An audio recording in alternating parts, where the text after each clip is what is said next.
Estamos ao vivo, produção? Espero que sim.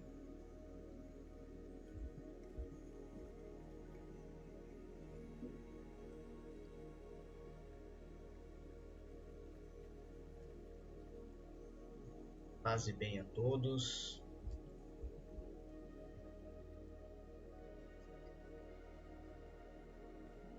Espero que o som de fundo, eu acho que o som está um pouco alto.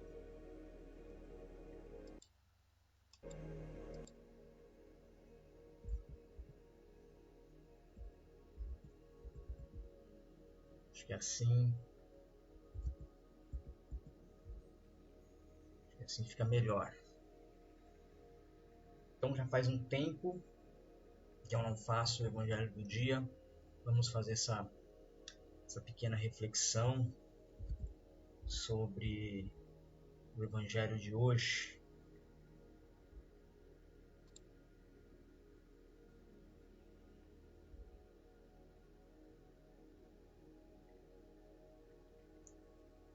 Paz e bem a todos. Lucas Fialho aqui. Espero que o som esteja bom, que o som de fundo esteja saindo adequadamente. Tentando fazer aqui um vídeo ao vivo do notebook. Acredito que seja um pouco melhor, embora tenha certos delays. Mas vamos continuar com esta saga tão importante que faz tempo que eu não trago novamente aqui o Evangelho do Dia. Uma aguinha.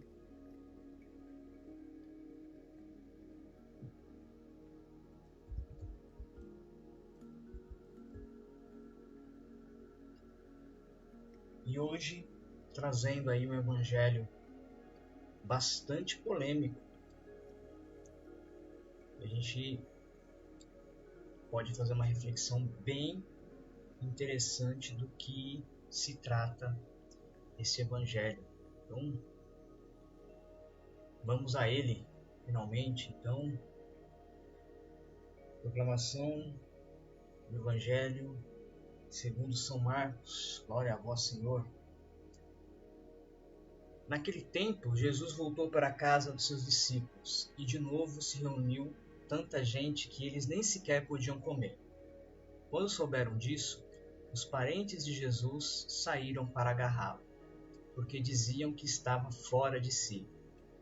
Os mestres da lei, que tinham vindo de Jerusalém, diziam que ele estava possuído por Beelzebu. Eu não sei se eu paro agora. Eu vou continuar o evangelho, depois a gente faz a gente bate um papo sobre cada aspecto desse evangelho. Estava possuído por Beelzebu. E que pelo príncipe dos demônios ele expulsava os demônios. Então Jesus o chamou e falou-lhes em parábolas. Como é que Satanás pode expulsar Satanás? Se um reino se divide contra si mesmo, ele não poderá manter-se. Se uma família se divide contra si mesmo, ele não poderá manter-se. Assim, se Satanás se levanta contra si mesmo, se divide e não poderá sobreviver, mas será destruído. Ninguém pode entrar na casa de um homem forte para roubar seus bens sem antes o amarrar. Só depois poderá saquear sua casa. Em verdade vos digo, tudo será perdoado aos homens, tanto os pecados como qualquer blasfêmia que tiverem dito. Mas quem blasfemar contra o Espírito Santo nunca será perdoado, mas será culpado de um pecado eterno. Jesus falou isso porque diziam, ele está possuído por um espírito mau. Nisso chegaram sua mãe e seus irmãos. Eles ficaram do lado de fora e mandaram chamá-lo. Havia uma multidão sentada ao redor dele. Então lhes disseram, tua mãe e teus irmãos estão lá fora à tua procura. Ele respondeu, quem é minha mãe e quem são meus irmãos? E olhando para os que estavam sentados ao seu redor, disse, aqui estão a minha mãe e meus irmãos. Quem faz a vontade de Deus, esse é meu irmão e esse é a minha mãe. Palavras da salvação, Glória a vós, Senhor. Esse é um evangelho que ele contém muitas coisas interessantes para a gente debater, refletir realmente.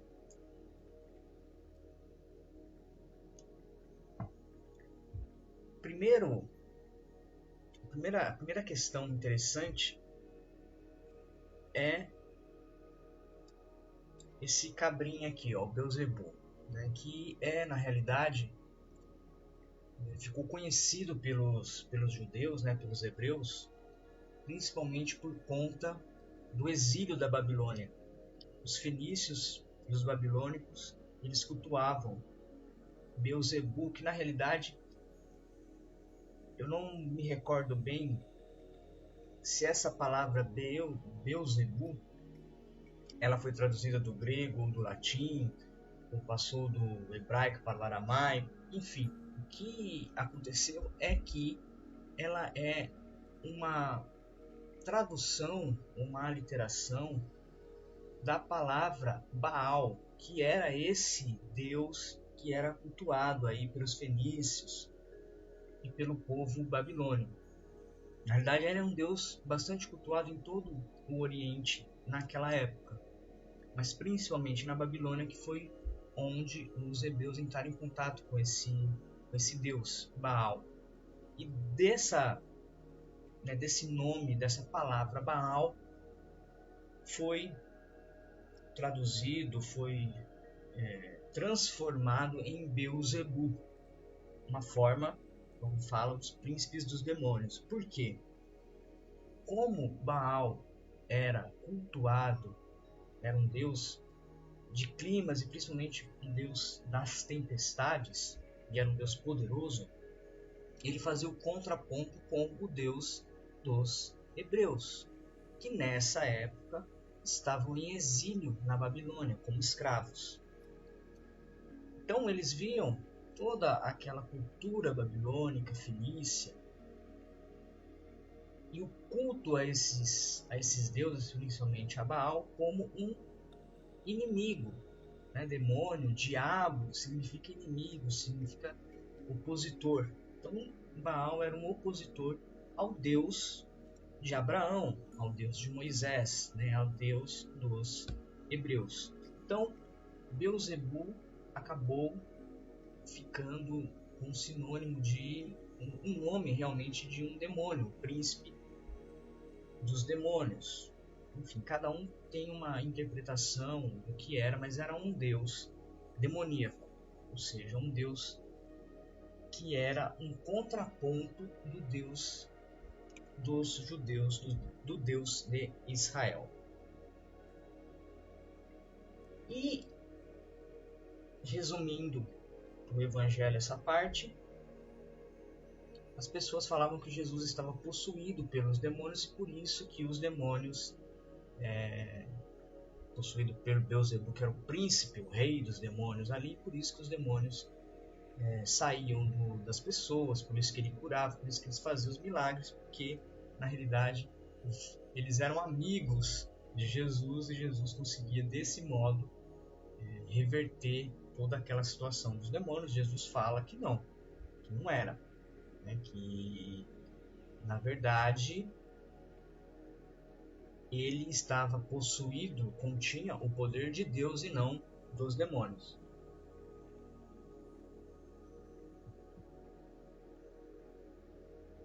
E uma coisa mais interessante, talvez bastante polêmica dentro desse evangelho, que também tem a ver com as traduções que tiveram da Bíblia, é que muitas coisas, hoje a gente tem conhecimento que muitas coisas da nossa Bíblia tradicional foram traduzidas de forma errada, é o mínimo que a gente poderia falar, transpor. Mas muitas das coisas que estavam, pra você ter uma ideia, Jesus é falado principalmente no filme, uma informação que foi bastante difundida no filme da Paixão de Cristo, do Mel Gibson, que eles falavam aramaico. Inclusive, foi rezado o Pai Nosso em aramaico, muito bonito. E o aramaico é uma espécie de dialeto do hebraico. Então, o povo mais pobre não conseguia falar nem o aramaico, o hebraico tradicional. Então, o aramaico era uma escrita não, porque eles nem sabiam escrever, mas era uma fala, né? Um dialeto realmente oral, mais simples, assim como acontece no japonês. No japonês existem, e no chinês também, existem milhares de ideogramas. As pessoas não usam todos aqueles ideogramas. Então existe uma linguagem informal, uma linguagem mais tradicional para o dia a dia. Isso acontece no mandarim e no japonês também. A coisa que acontece no hebraico para o aramaico. Então, as pessoas tinham uma linguagem comum, uma linguagem mais simples, eram pescadores, eram tecelãos. É tecelão ou tecelões? Acho que seja tecelão. Então, as pessoas eram pessoas simples, cultivadores da terra, né, dos cabritos, dos bodes. Eram caipiras, na nossa linguagem de hoje, né?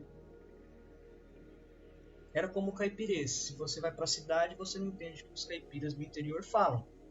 Então era mais ou menos isso, embora a língua fosse uma só. Então, tudo o que Jesus pregou e falou foi em aramaico, que era uma simplificação do hebraico. Não foi escrito nada em hebraico nem aramaico do que Jesus falou ou transmitiu. Paulo e Pedro, que são os fundadores, né, da nossa igreja católica, por assim dizer, eles pregavam, como eles percorreram todo o mundo antigo, eles falavam em grego. Eles pregavam em grego. E uma das primeiras Bíblias, por assim dizer, documentos que se tem notícia de que foram escritos sobre as palavras de Jesus foram exatamente as cartas de Paulo para as comunidades em Éfeso, em Corinto. E essas cartas eram em grego porque eram sociedades gregas. Então Paulo e Pedro, eles tiveram que já traduzir o aramaico, que já era uma língua, né, um dialeto mais simplificado do hebraico, já passaram para o grego. Quando Constantino coloca a religião cristã, que não existia até então, como a religião oficial do Império Romano, passa-se assim a ter uma tradução não grega, porque o Império Romano é romano, Roma, italiano, latim. Então o grego passa para o latim. Então tudo que os livros e os achados, os pergaminhos e tudo que era tradicionalmente oralmente e algumas coisas escritas do grego foi passado para o latim. E São Jerônimo, né, foi o primeiro escriba ali, aquele primeiro monge que traduziu todas o Antigo Testamento e esse Novo Testamento em latim. Então você percebe que as coisas elas vão como um telefone sem fio, elas vão se perdendo através de apenas milhares de anos. Então, se numa conversa de WhatsApp você escreve alguma coisa, você passa para um grupo que passa para e já se perde completamente o sentido da informação, você imagina milhares de anos e línguas e culturas completamente diferentes. E também, vamos ser sinceros, a maledicência, né? A maledicência do povo aí que quer interpretar o que lhe provém. Não é verdade? Então, muitas coisas que a gente tem na Bíblia, a gente tem que tomar muito cuidado para saber o que realmente significam, que é todo esse preâmbulo histórico que eu estou falando exatamente para entrar nesse assunto que é falado nesse evangelho aqui sobre isso aqui. Nisso chegaram sua mãe e seus irmãos. Eu já escutei muito na igreja que esses irmãos, a palavra irmão foi traduzida de maneira equivocada, que na realidade irmãos também significavam primos, ou de uma maneira mais simbólica, como principalmente os evangélicos se denominam como irmãos, né? E na realidade todos nós somos irmãos, até mesmo por conta do Pai Nosso, nosso Pai, então nós somos irmãos. Só antes, tem um delayzinho, mas eu queria saber, não sei se o PH tá aí ainda, se é ele que tá aí, só para me dar um...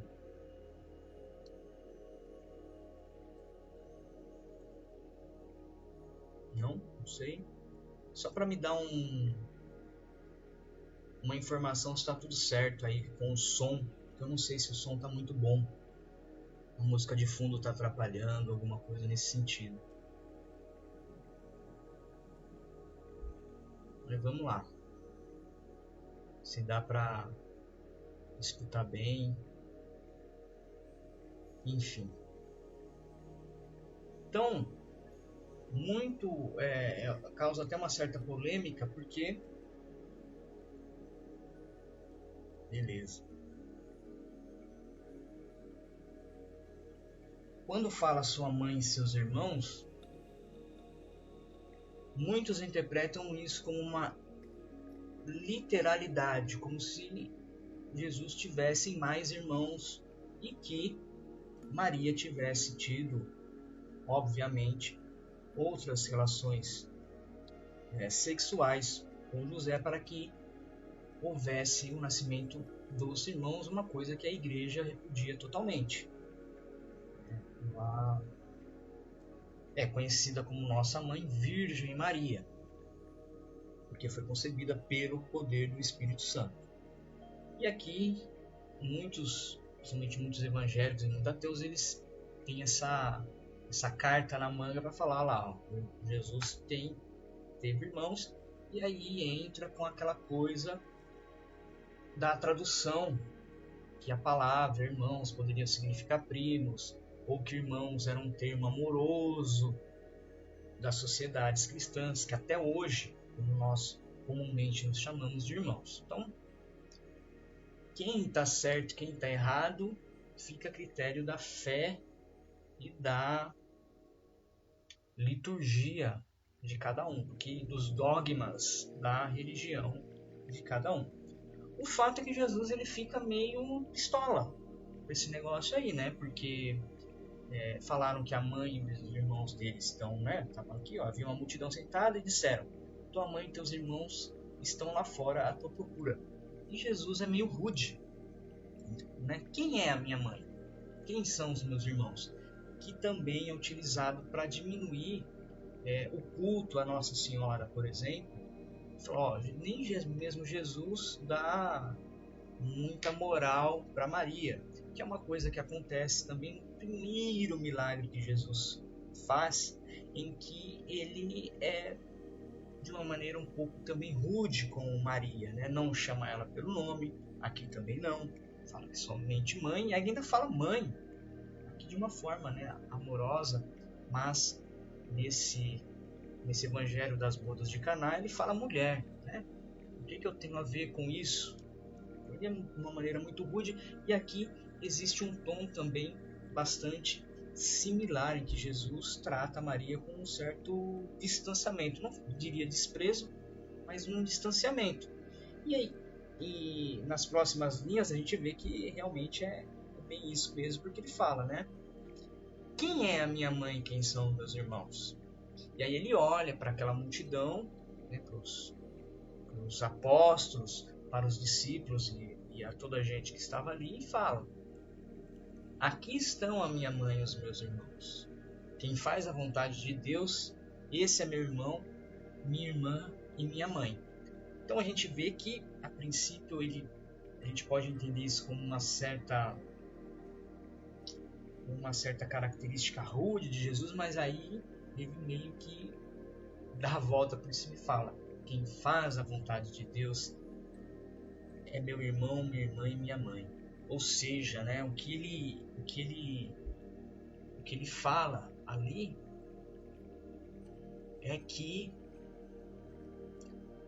os nossos laços espirituais às vezes são muito mais fortes do que os nossos laços biológicos. E às vezes realmente é isso mesmo. Porque os nossos laços espirituais, eles não vão se acabar quando a carne acabar. Os nossos laços biológicos, sim.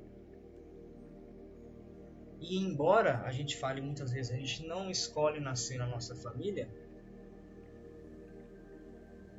que é ir por um lado mais espírita, mais espiritual, hinduísta, budista, a gente pode perceber que não é bem assim, que a gente escolhe sim a família que a gente vai nascer, ou eles nos escolhem, enfim. A gente vê muitas vezes que a nossa mãe, o nosso pai, até mesmo os nossos irmãos, eles não são tão próximos às vezes como outras pessoas. E que Jesus está nos dando essa dica aqui, que nós devemos nos aproximar de Deus, nós devemos entender como família aqueles que fazem a vontade de Deus. Ou seja, a vontade de Deus é que nós sejamos todos irmãos e irmãs. Então, esse é um evangelho que, embora a princípio seja polêmico, que tenha outras interpretações, que fale de Beelzebul, que fale de uma cultura antiga e de uma tradução que pode ou não ser considerada perfeita, que não é de jeito nenhum perfeita, mas uma questão que eu sempre trago comigo é que, me desculpem quem leva a Bíblia ao pé da letra, mas você não pode, a Bíblia não é um livro literal. Algumas partes são literais, mas a Bíblia é um livro hermético. A Bíblia é um livro oculto. A Bíblia tem muita coisa, muitos significados que simplesmente foram esquecidos ou ocultados. Através de milênios de culturas que não entra na minha cabeça, por exemplo, como que você vai tomar por uma coisa literal uma cultura de 5, 6, 7 mil anos atrás? No Oriente Médio, se você chegar hoje lá, você chegar hoje, 2024, você vai se deparar no Oriente Médio com uma cultura completamente diferente da cultura ocidental. Hoje, se você retroage a 6 mil anos, 7 mil anos de idade, como que você quer colocar literalmente numa sociedade hoje o que era? É uma loucura você fazer um tipo de coisa dessa. As pessoas acham que a Bíblia, e tem que se tomar a Bíblia como uma literalidade. Completamente equivocado. É preciso muito estudo, é preciso um estudo cético, muitas vezes um estudo científico, um estudo teológico, para você entender coisas. E somente se você lê a Bíblia, você não vai entender. A própria Bíblia que a gente tem hoje, a gente não consegue entender porque tem palavras, tem verbos, eu vos adorar-lo-ei, a gente não consegue entender porque já é um palavreado arcaico, um português arcaico. Imagine uma coisa que foi tirada do aramaico, que foi para o grego, que passou para o latim, que depois foi para o inglês, enfim, vocês entenderam, né? E fora tudo isso, há também, como eu falei, a maledicência, as coisas que foram ocultas, as coisas que foram retiradas, os evangelhos apócrifos que não entram na Bíblia, né?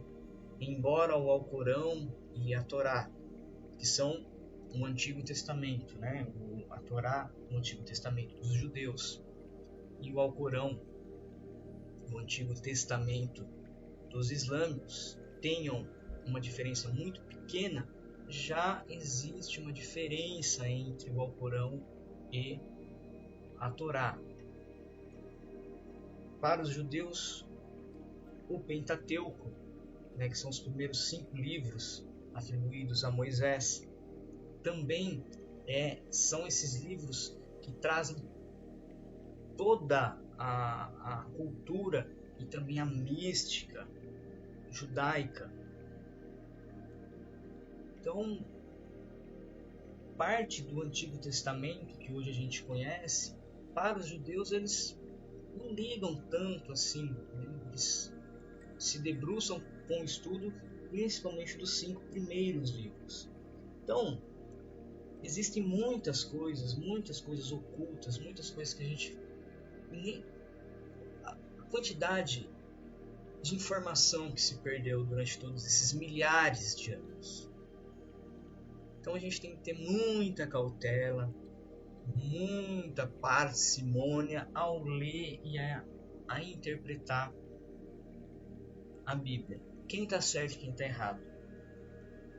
E eu acredito que nunca ninguém vai saber ao certo o que é o certo ou o errado. Mas é como Buda dizia, né, sobre quando ele era questionado: como que eu sei o que é certo? Como que eu sei o que você está dizendo é real? Isso é sagrado e eu tenho que seguir isso mesmo? Como que eu sei que as coisas são verdadeiras ou falsas? Eu dizia: se você escutou o que eu disse e aquilo bateu no seu coração, então aquilo é real. Faça. Se você achou que aquilo que eu falei não convém, faça uma busca melhor, converse com outras pessoas. E é exatamente isso que nós temos que fazer.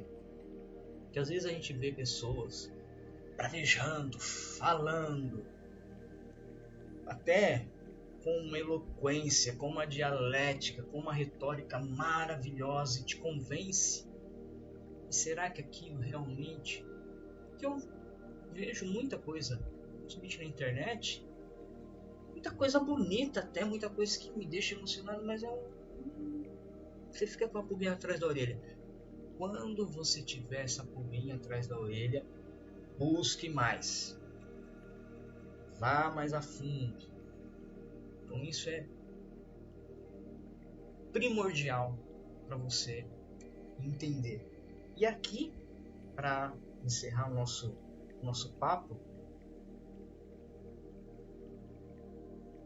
o principal ensinamento que Jesus nos dá é exatamente esse, no final do Evangelho, para que nós todos nos tratemos como irmãos e irmãs, porque nós somos irmãos e irmãs. Como eu falei, o Evangelho que ele nos deixa, o Pai Nosso, ele faz exatamente isso. E um dos motivos principais que Jesus foi açoitado e pregado na cruz foi o Pai Nosso, onde ele fala Abba, né? Papai, Pai, Pai Nosso que estás no céu. Porque os fariseus, os doutores da lei, os grandes rabis, eles não entendiam que este povo humilde no qual Jesus fazia parte eram iguais a eles. Jesus fala, Pai Nosso. Ele foi o primeiro judeu que teve essa coragem de falar, Pai, nós somos irmãos. Então quem é a minha mãe? Quem são os meus irmãos? Aqueles que fazem a vontade de Deus. Muito bonito, né? Muito forte essas palavras de Jesus. Muito obrigado a todos. Espero que vocês tenham gostado, que o som esteja bom. E vamos torcer para que eu consiga fazer mais lives nesse padrão. Estou fazendo pelo notebook agora, que eu acho que fica um pouco melhor. Pelo menos o som fica um pouco mais nítido. Continua comigo aí, PH. Boa noite para você, me despedindo aqui.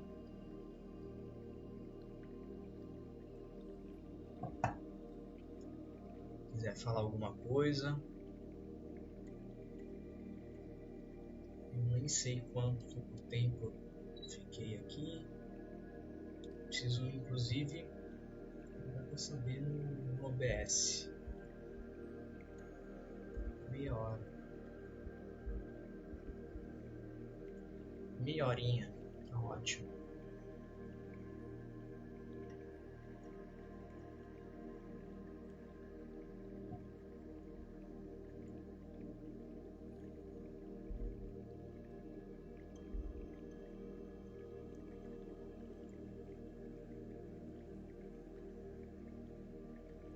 Eu espero que vocês tenham gostado. Vou deixar essa live salva, que a gente possa também trocando as ideias e que realmente nós não somente nos sintamos como irmãos, mas que nos tratemos principalmente como irmãos e irmãs.